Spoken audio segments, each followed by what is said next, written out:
What's good, YouTube? It's Pablo and welcome back to GGsports. I'm bringing you guys another episode of the Cincinnati Bengals rebuild here in Madden 19. And we are getting the episode started off with upgrading some of our rookies. We're going to be upgrading Cody Ford, Trey Lamar, and Andrew Billings.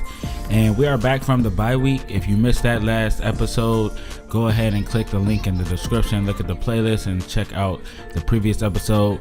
We went around the league to show you some of the stats, and we went over the decisions that we had to make. So you didn't want to miss that episode. But in this episode, we're going to be playing against the San Francisco 49ers. This is a crazy game. It's going to start at around 2 minutes and 30 seconds or so. So if you want to skip us looking at the roster, you can go ahead and do that now. But the 49ers did draft Dwayne Haskins out of Ohio State. That's interesting. I mean, I couldn't control what the computer did, but that was an interesting pick considering they have Garoppolo. So I'm going to assume that Garoppolo isn't playing that well and they didn't have faith in him coming back from injury. So they drafted Dwayne Haskins. So that's the scenario that we're going to go with. And we're looking at the wide receivers. And of course they have George Kittle at tight end. He is a great tight end. He went off last year. I believe he broke a record. I can't remember which one it was. But he's a great player. And we have to definitely watch out for him because our defense gives up a lot of yards to the tight ends. So, but now we're taking a look at their defense. And they have DeForest Buckner, definitely a formidable defensive tackle, so I don't anticipate us having a good run game up the middle. A lot of our runs will be toward the outside, and then at middle linebacker, they're not that strong. They have Brandon Marshall and Fred Warner, Brandon Copeland at right outside linebacker, Richard Sherman still playing cornerback, and then surprise, they have Darqueze Dennard, former Bengal.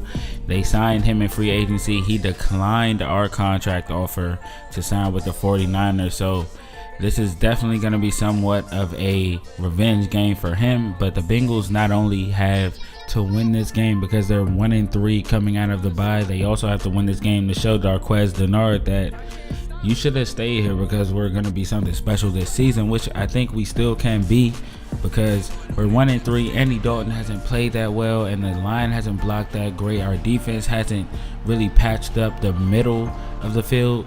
So, I mean, we really just have to turn that around, and I think there's still time to do that.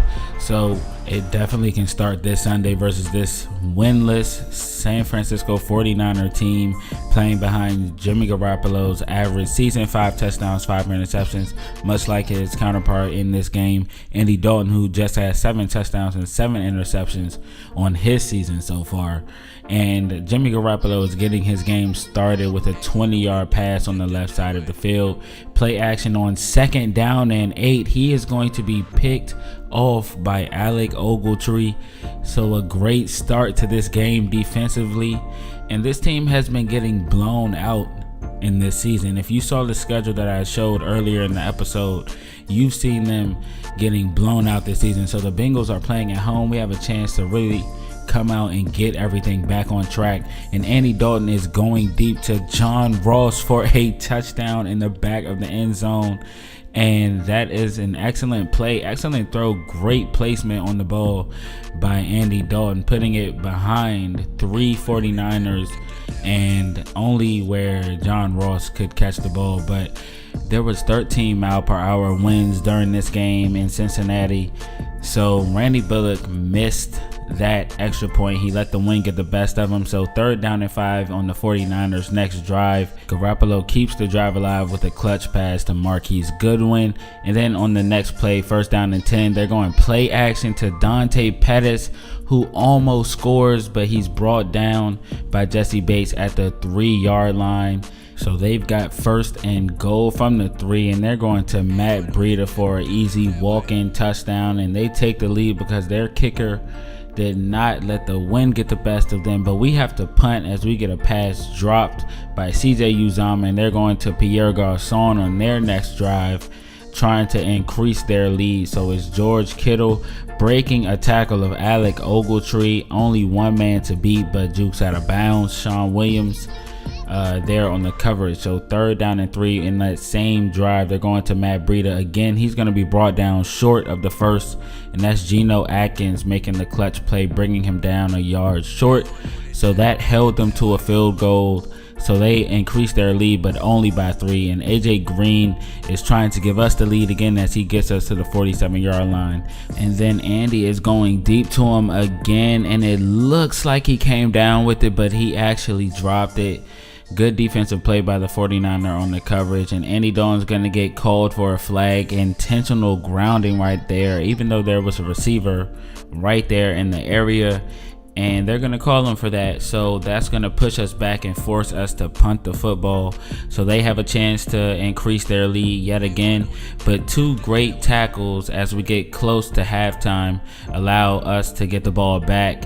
But Andy is going to get brought down for a sack to start that drive off as the Niners dial up a blitz. So 3rd down and 20.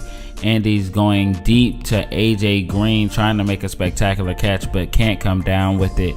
But we leave them over a minute left, so they have another chance to put some points on the board before halftime. But William Jackson says no way on that play. So they actually kind of concede this drive as they run the ball on 3rd down. And we actually have another chance to put some more points on the board before halftime with 40 seconds left, going deep to AJ Green, coming down with that clutch pass. And then we're going to John Ross making another big play, hurdling the last defender.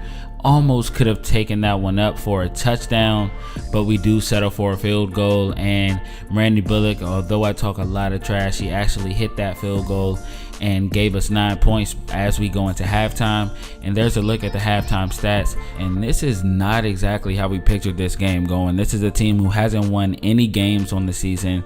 We came out hot, put a touchdown on the board, and we haven't done anything since, and we are losing as we go into halftime. But CJ Uzomah is going to pick up a 1st down. We're only down by 1, but this is a team who's been blown out all season, and we do have to actually punt on this drive. So no points on our first drive out of the half. So no good adjustments made on offense so far. And 1st down and 10, they are going to Dante Pettis again, breaking a few tackles and getting the 49ers to the 50-yard line. And 3rd down and 9, we make a few stops and force 3rd down, and Trey Lamar will pick off Jimmy Garoppolo, and he will take it all the way to the 34-yard line. And he only has another tackle, but a huge play here in the 3rd quarter, picking off Jimmy Garoppolo for the 2nd time in this game. So Jimmy is not having a great game. No touchdowns and 2 interceptions. And Giovanni Bernard, he is a clutch player for us. He doesn't get too many carries, but definitely is a threat when we do give him touches. But AJ Green gets the easy touchdown on the slant pass from Andy Dalton, and he gets his 2nd touchdown toss of the game. And the Bengals will retake the lead 16-10. So we have to play some defense now. We have to hold the lead, and I've said in previous episodes I want to see this team play differently when they have the lead than they have in previous years. I want to see them try to increase the lead rather than sit on the lead, if you understand what I'm saying. So 2nd down and 16, Jimmy Garoppolo is going to Dante Pettis yet again. He is tearing up my zone defense, so we have to throw some different looks at him. 3rd down and 13, though, Jimmy Garoppolo is going to be intercepted, going for Marquise Goodwin. Jesse Bates III is instead the one coming down with the pass from Jimmy G, and a great play by Jesse Bates. And that's exactly what we want to see from him. We want to see him continue to get better and make plays. But the Bengals are looking to capitalize on their 2nd straight interception, but instead it's going to be Andy Dalton throwing an interception of his own, giving it right back to the 49ers. So they're trying to capitalize on the takeaway as Jimmy G finds Marquise Goodwin over the middle, making a diving attempt at that pass, coming down with a great play. And then Matt Breida catches a pass, lining up as a wideout, tearing up the defense in the middle. Of course, we cannot cover the middle. We have to change up our defensive schemes, but Marquise Goodwin, yet again, a name I'm saying a lot, as he's tearing us up, and Matt Breida gets them down to the 3-yard line. 2nd down and goal. Jimmy Garoppolo is almost intercepted, and oh my goodness, Jesse Bates would have taken that to the house, but he dropped it. But it's still a good play, and then he follows it up with another deflection on 3rd down, forcing a 4th down. So 4th down and goal. They need a touchdown, but but it is Vontaze Burfict knocking the pass to the ground, so we get the ball actually, and it's the fourth quarter with 7 minutes left, but we can't put any points on the board. Andy Dalton will be sacked. We have to punt it back to him, but we did deflect their touchdown and stop them as they got all the way down to the 3, so a clutch stand by our defense. But we need another one as time is getting low in this game and we're only up by 6. We cannot allow them to score because realistically they'll get the field goal and get the lead. So 2 minutes left. They're driving on us right now. It's going to be Matt Breida catching a pass, and he's lethal on the ground and through the air. So 3rd down and 1. They're going to Goodwin yet again, getting them down to the 3, and they're 3 yards from taking the lead in this game realistically. And it's George Kittle doing exactly that, getting in from close, wide open in the flats, and he celebrates with his man Dante Pettis, who's also tearing up the Bengals defense. And there you have it, they take the lead. So AJ Green, Giovanni Bernard and company have a minute and 22 seconds to get into field goal range, and it shouldn't be that hard. We have a lot of playmakers, and Andy Dalton floats one up to Tyler Boyd. We haven't seen him much in this game, but he gets us to the 45. So 1st down and 10. We're going back to the screen. It didn't work the first time, but we went back to it and we pick up about 8 yards that time. So we're getting close to midfield, and we are finding John Ross with another huge play, getting us all the way down to the 24-yard line, adding another clutch play to his resume. So Giovanni Bernard actually gets us to the 9-yard line, and with 12 seconds left, he's brought down at the 11. We're gonna let time run out to about 3 seconds before we call a timeout, and we are in great position to win this game, but nothing is promised with Randy Bullock as they ice us. But as you see, it is good, and we win this game and avoid a total disaster, losing to a winless team like the San Francisco 49ers in front of our home crowd.